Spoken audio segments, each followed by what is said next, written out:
Flashy girl from Flushing, the nanny named Fran. Oh, Mr. Sheffield. Miss Fine. Hello, everybody, and welcome back to Oh, Mr. Sheffield. It's a podcast about the sitcom The Nanny, a hit sitcom from the 90s starring Fran Drescher. I am Sean DePasquale here with Victoria Sheffield. That's right. And each week we rewatch episodes of The Nanny and we talk about them at you or to you. Depends, I guess, how you listen to the Probably show. At you. Probably at you. This is season 3, episode 25, Green Card. Mm-hmm. It's the episode where Fran marries or gets engaged to a Frenchman.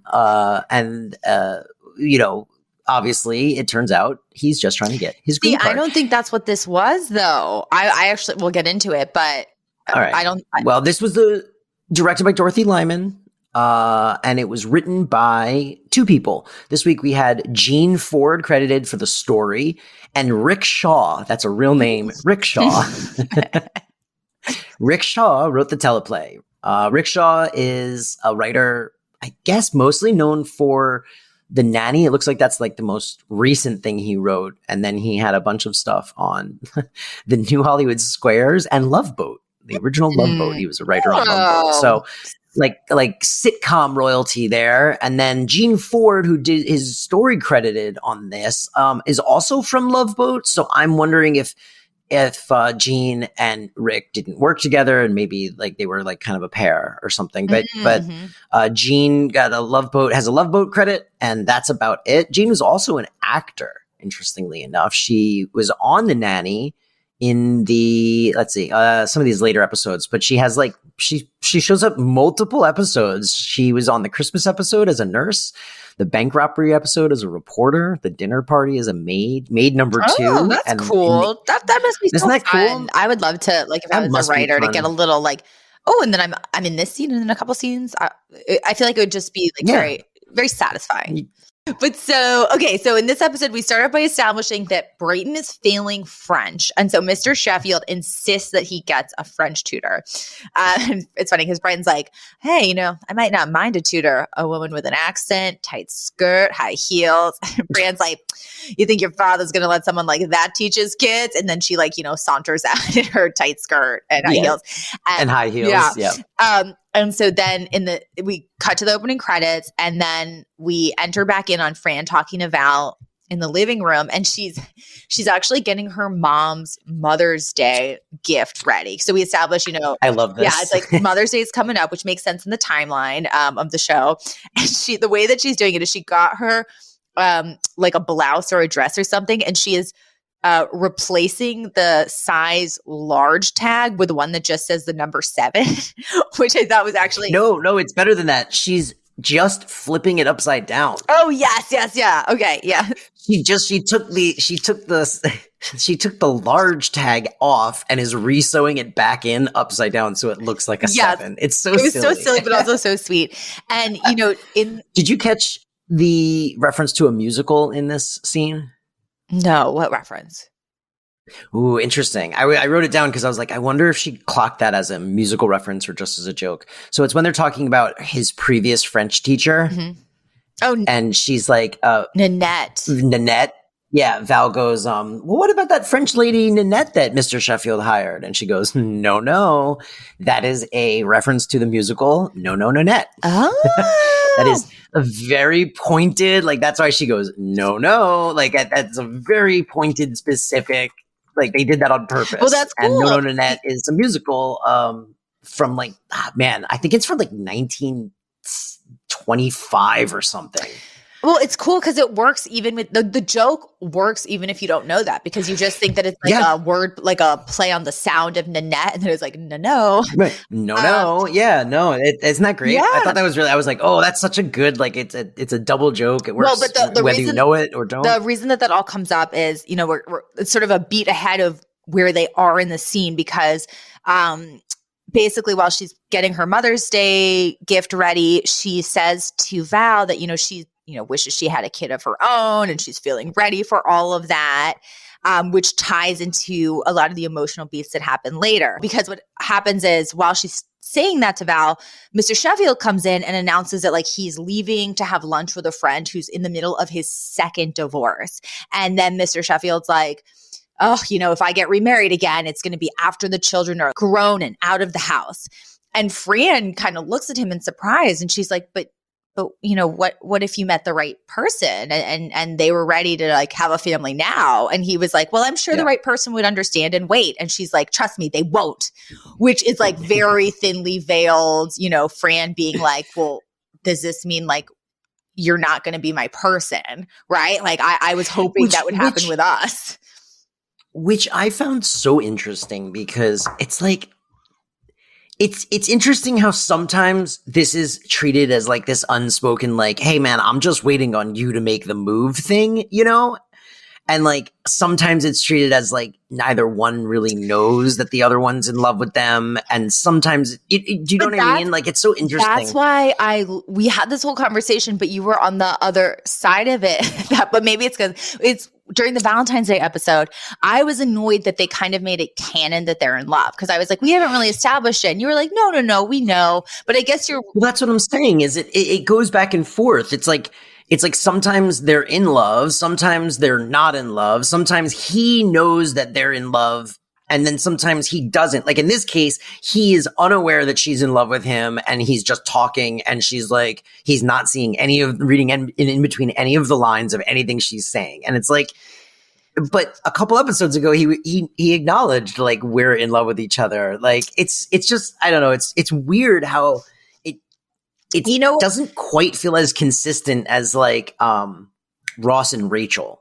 Yeah, but which I feel like was like tracked better from season to season. You know what I think it is? The big difference with Ross and Rachel is they get together and then the whole rest of the saga is a will they, won't they, after we kind of already had them together for a while.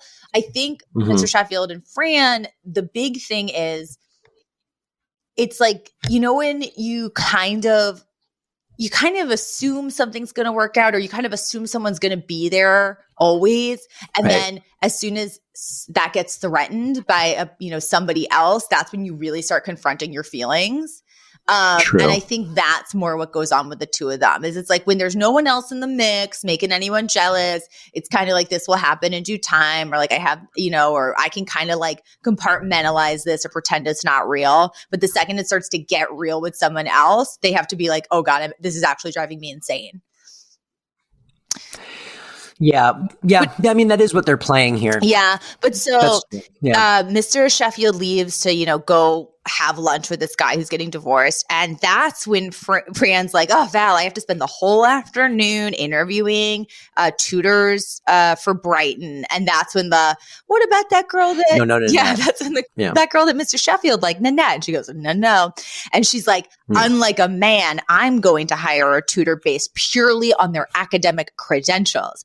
And then she opens the door when the doorbell rings, and like this gorgeous man shows up, and he's like, bonjour. And she's like, you're hired. And I just wrote, this guy is a dreamboat. Like, my only note for him was just, I like the way they dress him. They dress him like, it's so ridiculous. He's just so like over the top, like I'm just like a Frenchman poor Frenchman from the countryside, especially in the last scene. It's ridiculous. He comes in wearing like the most like a vest, foreign-y looking vest. Like, yeah, he looks like he wandered off the set of like some like French film set in like the 1900s, like the early 1900s. I'm going to say this is the best looking actor they've cast on the show so far that they've had as a guest. Is he did he do anything? Oh, I'll get to it in trivia, but I will say this. He did modeling as well. So makes sense. No, well, that's not a shock. But we cut to a few days later, and the tutor, who's named Philippe, is working with Brighton in the dining room. And Fran is like, continually like elbowing her way into the room for different reasons so she can have interactions with him. And when they take a break, Philippe asks her on a date. And this actually made me laugh because a running gag in this is he keeps saying, I didn't take French, I took Spanish. So I'm not even going to say this correctly. I couldn't understand any of the words. It's like je t'adore. Yeah, what is that? It's like, you know, I adore you, my adored one. But she keeps thinking that he's saying shut the door. Shut the door. But also when he asked her on the date, she's like, I did have plans, but I think I can change them. She runs back into the kitchen and she's like, Niles, tape up the holes on the lean cuisine box and put it back in the freezer.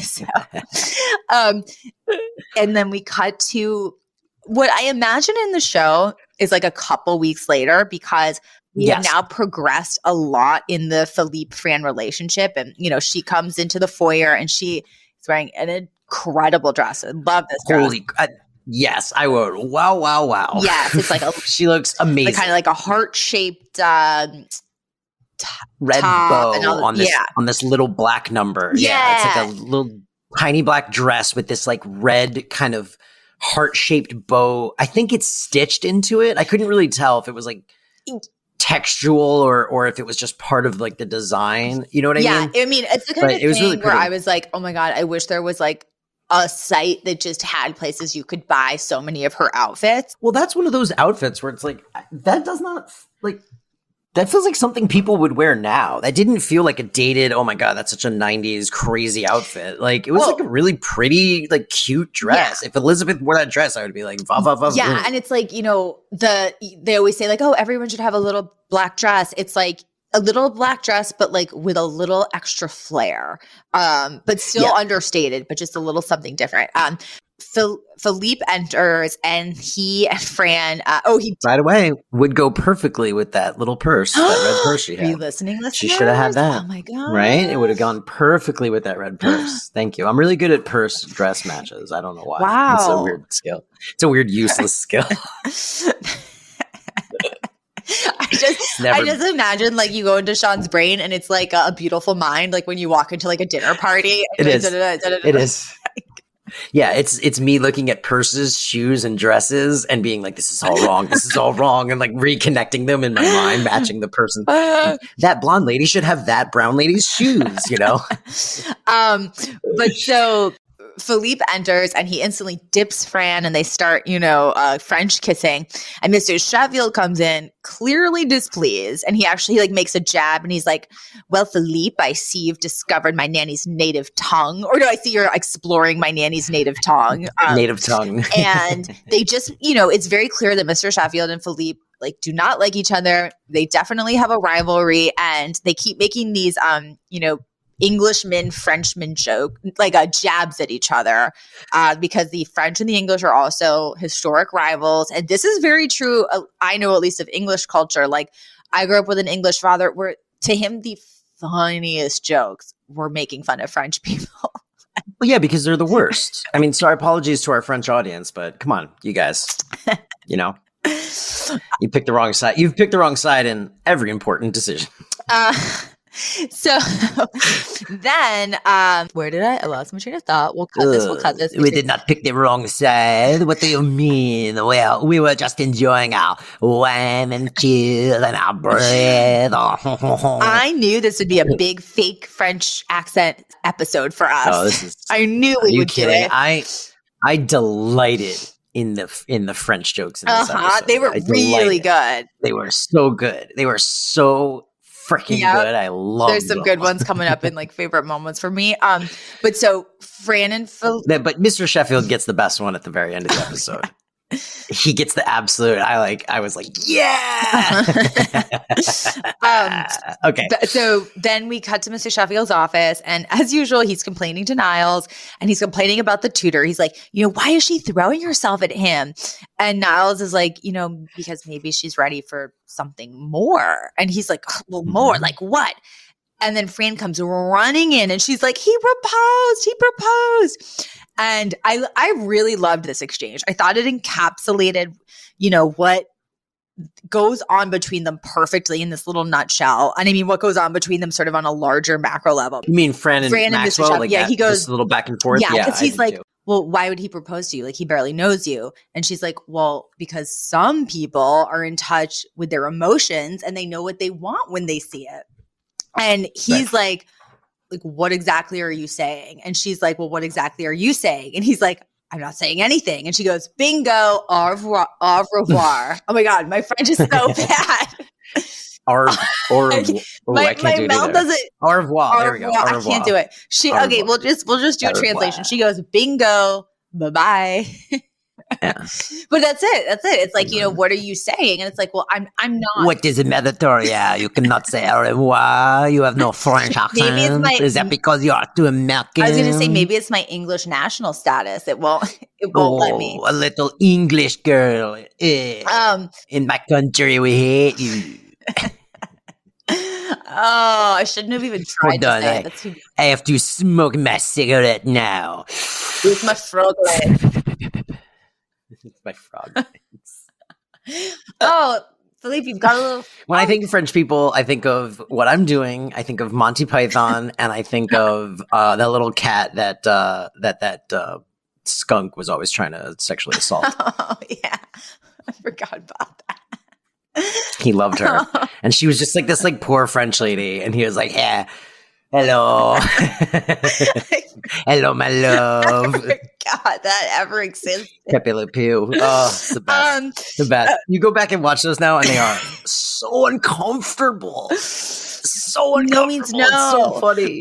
He like grabs her and holds her, and she literally has to like turn into like water to like slide out of his. It's so good. Oh yeah, but so basically, she's like, yeah, here's the problem. Like, you're gonna let me slip through your grasp by not saying how you feel about me, and if you keep waiting, I will not always be here. And like, that's really the crux of all of this, right? Yeah. And there was also this great line where Mr. Sheffield goes, why do they have to let so many foreigners into this country anyway? And Niles is like, crumpets, sir. And so the next scene has some incredible Sylvia moments because Sylvia comes to the kitchen and she's like, what's so important, Franny, that you can't tell me in person? Fran shows her or over the phone. They can't show me over the phone. And Fran shows her the ring and they like start jumping up and down. They're so excited. But Sylvia assumes that the proposal came from Mr. Sheffield, which has happened like a couple times in this series so far, right? Like where she assumes that the big news is Mr. Sheffield and Fran are together. Well, I mean, she, like everybody else, sees what's there and is just waiting for these two idiots to figure it out, Mm-hmm. I'm surprised we haven't gotten an episode where Sylvia and Niles work together. Oh my God, that would to sort of like amazing. Make this happen. You know what I mean? Maybe we'll get that, but like that feels like prime like real estate that we haven't explored. Is like, oh, why don't those two work together? Like scheme, Oh, that would be so good. But so at first, Sylvia, when she finds out that it's not Mr. Sheffield and actually it's this like French guy she's never met, she's a little suspect, a little like, I'm not sure about this. But then as soon as he walks in and she sees how suspect, that's sus for the younger listeners. No cap. Yeah, no cap. Bet. Okay. But so she's really, like not sure about it until he walks in and she sees how absolutely gorgeous he is. And she's instantly like, my son, we're Miss Booker. And Fran's like, Ma, like, give him some space. And she's like, this is my favorite part of the whole episode. She's like, I know how to talk to foreigners, Fran. And then she turns to him and very loud and slowly and like with pantomime with her hands, she goes, thank you for your statue. Yeah, and she puts one arm up in the air like the Statue of Liberty. And then she goes, we put it in the harbor so everyone could see it.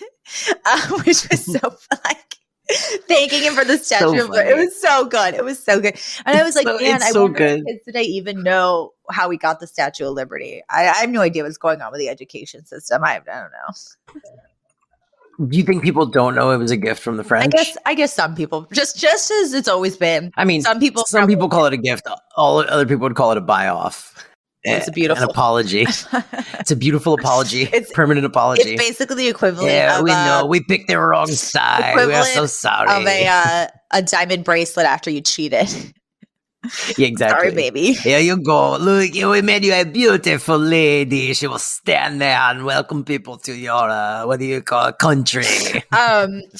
And then she goes, our side will pay for the wedding. Your side will just cover the food. But don't worry, us fines are not big eaters. At which point she picks up the largest Danish you've ever seen. It's like the size of a human head and walks off. And it was just it's the one part of the episode that Sylvia's in, and it's just crushed. Yeah. This thank you for their statue thing was also a highlight. Oh, yeah. I thought it was so funny. Hey, it's Kaylee Cuoco for Priceline. Ready to go to your happy place for a happy price? Well, why didn't you say so? Just download the Priceline app right now and save up to 60% on hotels. So whether it's Cousin Kevin's Kazoo Concert in Kansas City, go Kevin, or Becky's Bachelorette Bash in Bermuda, you never have to miss a trip ever again. So download the Priceline app today. Your savings are waiting. Go to your happy place for a happy price. Go to your happy price, Priceline. Look, Bumble knows you're exhausted by dating. All the, must not take yourself too seriously, and 6'1" since that matters, and what do I even say other than, hey? Well, that's why they're introducing an all-new Bumble, with exciting features to make compatibility easier, starting the chat better, and dating safer. They've changed, so you don't have to. Download the new Bumble now. Well, and this is the part where I feel like maybe we had two different perspectives on, because then, you know, Philippe is like, okay, Fran, like, don't forget, we now have like our green card interview. And Mr. Sheffield then insinuates that that's the whole reason that he proposed so fast. He's like, oh, you know, so you could stay in this country is, you know, blah, blah, blah. And he's like, no, like, I actually wanted to go back to France with Fran. She's the one who insisted we stay here. And so, and then because of that, and then some things that happened later, I actually don't think this was about a green card. Like, I think he's just a philanderer who's like mismatched with Fran. But see, I took the philandering as him casting a wide net for a possible green card match. But then why would he just be so upfront about? Well, I guess we'll get there. We don't want to jump ahead for all those viewers that haven't seen this episode. We don't want to confuse them, or all those listeners. That's right. But so Philippe and Fran go into the living room for this interview with this woman. And meanwhile, Mr. Sheffield is spying on them with Niles. And, you know, it's the kind of thing where this interviewer is like, so, you know, like, what do you like to do together? Like, how did you meet? And it becomes very clear very fast that they really don't know much about each other at all. It's just very, you know, it's like hormones and passion and, you know, new love. And at one point, Philippe is even like, you know, like, like it was, I saw her and instantly was lost in her eyes and I'm hungry for her love. And then cut to Mr. Sheffield spying on them. And he like closes the door and he turns to Niles and he's like, are you hearing this? And then he does this incredible impersonation of Philippe, which made me so funny. He's like, hey, I'm hungry for her love. And he's like, doesn't this make you want to retch? And then Niles has a great line too, where he goes, yes, like much too flowery, not nearly as seductive as Miss Fine. So good. We got a lot of good impressions. We actually kind of blew past the other great impression of the episode, which was Cece doing Fran. Yes. Which I really, really liked a lot. I thought she killed, man. I really did. Cece also coming up. Cece has an amazing line delivery, like A+ line delivery. Yes. I guess we can get to her quote in favorites, but it was such a good Fran. I loved it. Yeah. In fact, I think we're getting to the CC line that I really like is like right basically in this coming up in the scene or in the next scene. And so the interview kind of starts to wrap up. So Philippe gets up and he goes into the kitchen where he finds Cece all alone. And first he's like, hello, Kaka. And she's like, excuse me. And he's like, isn't that what Cece is short for? Like, that is what the butler told me.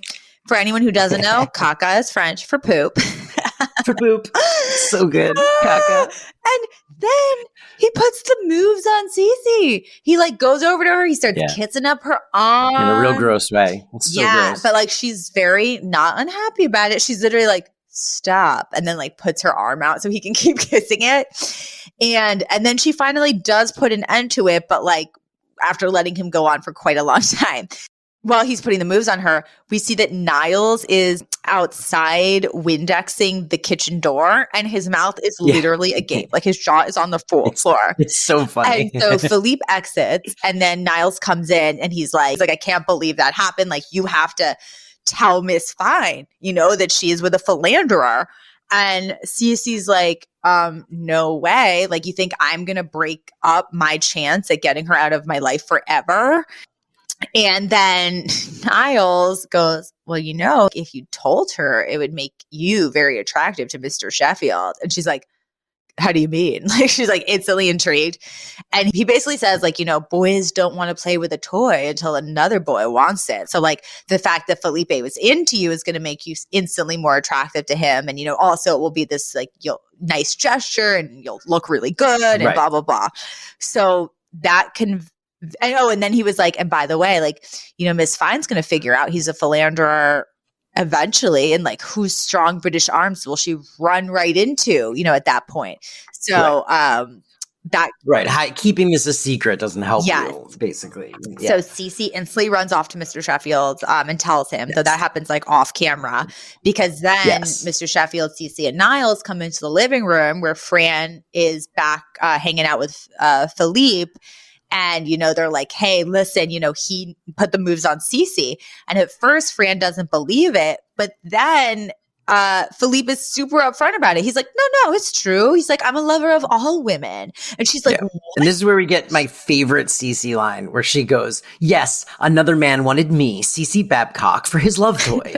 Like, and it's the delivery. Like she just, it's so like, there's so much like relief in the way she delivers it. Like, she's just so happy like that someone wanted her over someone else. Like, and it totally explains why in the moment, like a minute ago, she like kind of lets it happen, because she's just so overwhelmed with like, oh my God, like someone cares. Well, also, I mean, this man is literally like so good, model hot, like, and he's like really, really, really, really good looking dude. He's an Italian dude, by the way. I know. I have that in my trivia, which is why I don't feel bad about my French accent this episode, because his was just as fake and insulting. I mean, yes, it did seem fake. I will say that. Like it. Oh my God, yeah. It was like me doing it was not far off from me being like, hey, hello, Fran, I am from France. Yeah, it's like the equivalent of when we had some actors come on and be like mobsters. Yeah. But so then, you know, Philippe is like, he's like, yes, like it is the French way. Like, I will be with many women, but I'm marrying you. As if like that's supposed to, you know, make her feel it's better. A real Italian Goomba kind of way to look at life, huh? Well, it's very French. I mean, that's like the, you know, it's a stereotype of French culture, but I think there's also some truth to it, where they are much more historically like transparent about the fact that like you might have a liaison like outside of your marriage and it's not the biggest deal. It's like not a deal breaker. Or like a man might have a mistress and his wife is like, you know, she knows about it. Like it's not some big secret. So, you know, Fran suddenly realizes that she has completely different values in terms of like what marriage means than this guy Philippe. And she's kicks him out. And it's really funny because he's like, but Fran, je l'adore. And she's like, gladly. And she slams the door in his face because she still thinks it means shut the door. And then she instantly turns around and like sinks into Mr. Sheffield's arms crying. Yeah, because she's so upset. And he's like, oh, Miss Fine, don't cry. Like, what do you say? I take you out to a nice supper.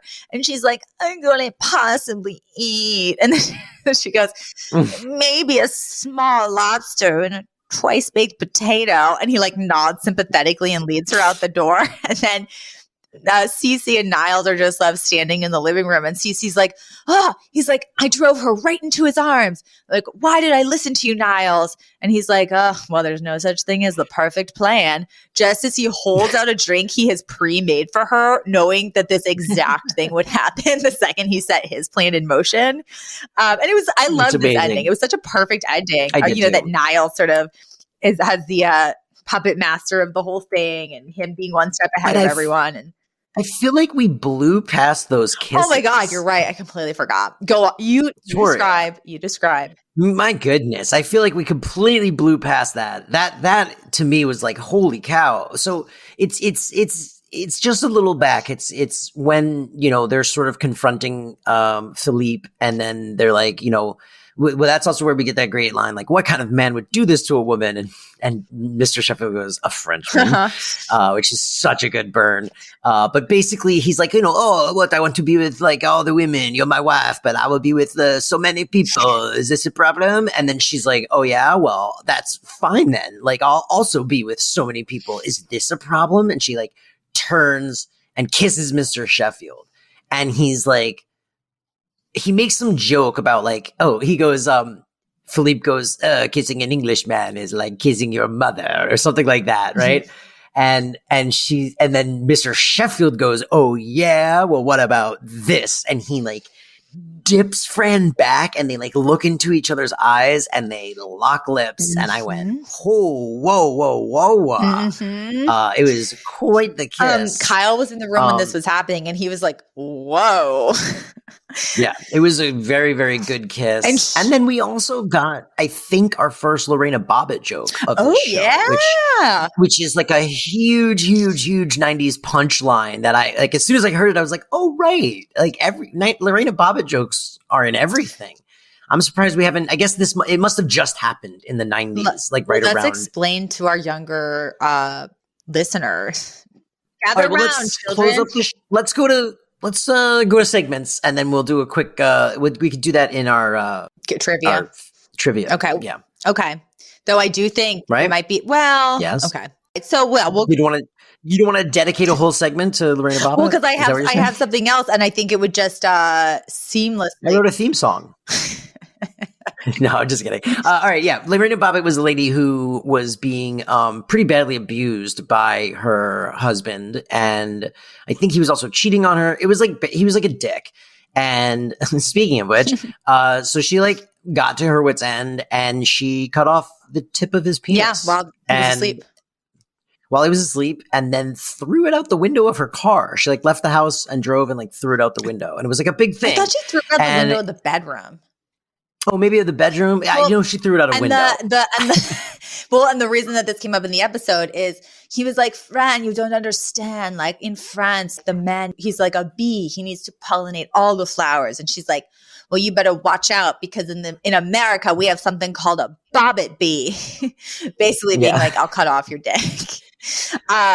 This was a very popular punchline for, God, almost 6 to 10 years after this event happened. I mean, people couldn't stop talking about Lorena Bobbitt and like cutting off her and of course it was the 90s, so it was all twisted where like she was not the victim in all of this. She was like he was the victim, and it was like, but he was so he was like such a horrible man. He like clearly like pushed her to like the edge, and she like snapped, and we're like making jokes about her, and like it was crazy. The 90s, man, what a wild time to be alive. I miss them.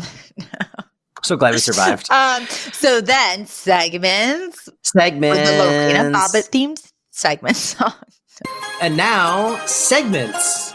So segments. Yeah, no, I think we should move on to segments. We can move on to our segments. And now segments.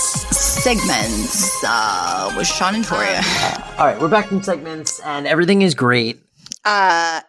Everything is awesome. So I liked it when Niles tells Fran that Mr. Sheffield's going to lunch with this guy who's been twice divorced, and how it's so sad because, the new wife was some background dancer in one of his shows and blah, blah, blah, blah. And then Mr. Sheffield just goes, been disinfecting the extension phone again, have you? Because he's overheard Niles spilling the hot goss, which he clearly got from spying on Mr. Sheffield. I just love that. I really, really liked in one of the exchanges where Mr. Sheffield and Philippe are kind of like exchanging barbs. Mr. Sheffield just goes, snail eater. And then Philippe goes, your queen looks like a man. The look on Mr. Sheffield's face saying that the queen looks like a man, like he's ready to like just jump up and like take him down fisticuff style. like the instinctiveness by which he wants to defend his queen. It was I think my favorite comedic back and forth of that whole episode. It was so good. And then my last two are kind of related. They were during the green card interview. Fran claiming she's 26 and then claiming that it's a rough conversion in the metric system. Oh, that's right. And in that same interview, the interviewer was like, okay, like we just have some questions. I need to make sure that this isn't just, a marriage of convenience. And Fran goes, well, it was for me. If I didn't get proposed to soon, I was going to hang myself. It's so good. Didn't expect it. It's so direct. Yeah. I kind of went over a lot of I really like the No Net reference. I love the Statue of Liberty. I liked Fran's delivery it was right before the last shutting the door joke. She goes, oh, this man's obsessed with shutting the door. it was the way she delivered it was so funny.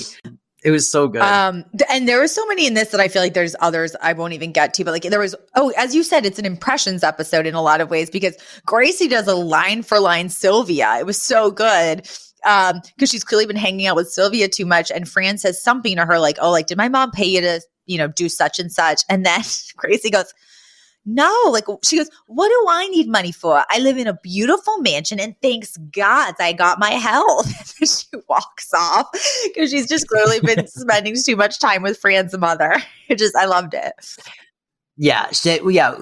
So many good impressions this episode. It was really, they were really like going like, oh, all these people are like spending enough time together that they can all do each other and like, like do like little bits of each other. It's so funny. And that's the kind of comedy that only comes after a cast has, like you said, been together long enough, hit a groove where then you can start to really do these like meta interplays that just wouldn't have worked well the first season. And it's really fun to see. Yeah. I mean, that is one of the most fun things about long running sitcoms is when it's what I mentioned before, even with like the Niall Sylvia pair up. And I'll be shocked if they never get to that because you get to a point where you've done all of your usual pairings and then you have to continue to like generate stuff. So it's like, oh, let's put people together who aren't normally together and see what happens. And I think that like later stage sitcoms get funnier as they go because of that. Yes. Parks and Rec found itself when it started to realize what pairings of people were the funniest together, and so you'd get a lot of scenes with like Rob Lowe and, Amy, Poehler. What's her name? Poehler. Thank you. All I could think was Amy Heckerling for some reason. So yeah, I think that you get a lot of interesting pairings as everyone gets more familiar. So this is the kind of the result, start to figure out what everyone can do. And it gets really, really fun. This was a very fun episode. Yeah. I really liked it. It was so fun. Yeah. And it was rooted in everyone's, authentic, emotional, beats and places where they really are. And then just so fun and funny. This is one of those episodes where it's like, it doesn't feel like filler. Even though we didn't propel the plot further really in any way. It was great. And in terms of Nanny trivia, so the French tutor, who was played by Paolo Saganti, is actually Italian, born in Milan. He used to one of my people. I forgot about that. Well, half my people. He used to be a amateur boxer and did very well in Italian amateur championships. Well, I recognized him as Johnny Stampinato from LA Confidential. Like as soon as he walked in, I was like, "It's Johnny Stampinato." He was in an LA Confidential movie. Okay, well, you saw that movie, right? He was then, he was recognized, or like discovered by some modeling agents, and he was like immediately in demand by high profile photographers. He's modeled for Chanel, Calvin Klein, Yves Saint Laurent. And then he, from there, also has worked on the New York stage, receiving critical acclaim for the lead roles in Equus and the self-directed Whose Life Is It Anyway? So he's got, I guess, some chops. Equus is a very disturbing. Oh, yeah. Yep. We had to read that in high school.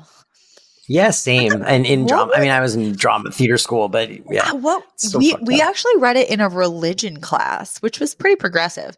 Oh, interesting. Yeah, it's very progressive. Yeah, but it was top. Yeah, no, we just read it as part of like theater. It was like a play we read in theater class. It is a play. It messed me up, man. It's a play trying to get to the heart of why this teenage boy blinded a horse. And then it's very clear that he has some sort of like psychosexual connection with horses. And it's all tied into some really, really screwed up like religious thinking that he has.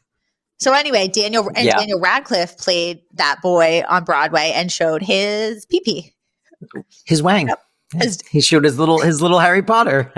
He showed his wand. All right. We got to get out of here. Yiddish was Mishbuka, which we've already established is family. And whenever Sylvia says it, she spits in someone's eyes. Mishbuka. And then I feel like you'll agree with me here on my assessment, but maybe we have a different one for the Fran or the Cece. I feel like now we've done this many times. I'm the Cece because I have actually tried to do plans that have backfired and often have watched other people I like end up with other people. And I feel like you're the Fran because you'd have definitely fallen like back in your younger years for some dumb hot person who was going to screw you over. Oh, yeah, that's true. That's absolutely true. I have done and probably would have many, many more times had I not met Elizabeth. You're so lucky because life could have worked out so differently for you. So, Elizabeth, next time you're getting your nails done or your eyebrows and you have your eyes closed and you're listening to this podcast, thank you for rescuing me from the hellish existence that was my life. I do truly, truly appreciate it. To be fair, though, to give you credit, it takes two. So you had to make a change and make a different decision than you might have normally. Yeah, totally. Look, we are very, very good for each other. It absolutely worked out in like the most like magical way that these two people found each other because like we both bring like good things to each other's worlds, which is not something I had in a lot of. And just so listeners know, Elizabeth really needed a green card at the time, unrelated to their. That's right. She's from France. Yeah. She makes me croissant. Croissants. Man, I cannot do a French accent for the life of me. Croissant? No, you can't. Don't try. Listen, folks, if you like this, or if you're from France and you are very offended by this, feel free to reach out at Oh Mr. Chef Pod on Instagram or Twitter. Probably if you're mad, go to Twitter because that's the one I check, and you can yell at me there. Don't send your hate to Toria. She didn't do anything in all of this. She can't even do a French accent. Leave her out of this. That's true. That's true. Hey, wait, yeah, leave it be. And also, please rate and review the show, 5 stars, top comments, whatever you got to do. Share it, post it, do everything. Tell people about it. We gotta get more listeners, guys. We just gotta do it. I don't know how to do it. I've hit the wall of how many people I can get to listen to this podcast personally. So now it's up to you guys. We really need your help to grow the show. Because we are not even close to being finished. We're just about at the halfway point, honestly. So strap in because we got 2 more episodes of season 3 left. And then we are going to go hard into season 4, the season where we will get a brand new segments theme song that I promise you I have been working on so hard for months now. Toiling in the lab. Okay. Again, thank you guys for listening. We'll see you next week. That's right. Goodbye.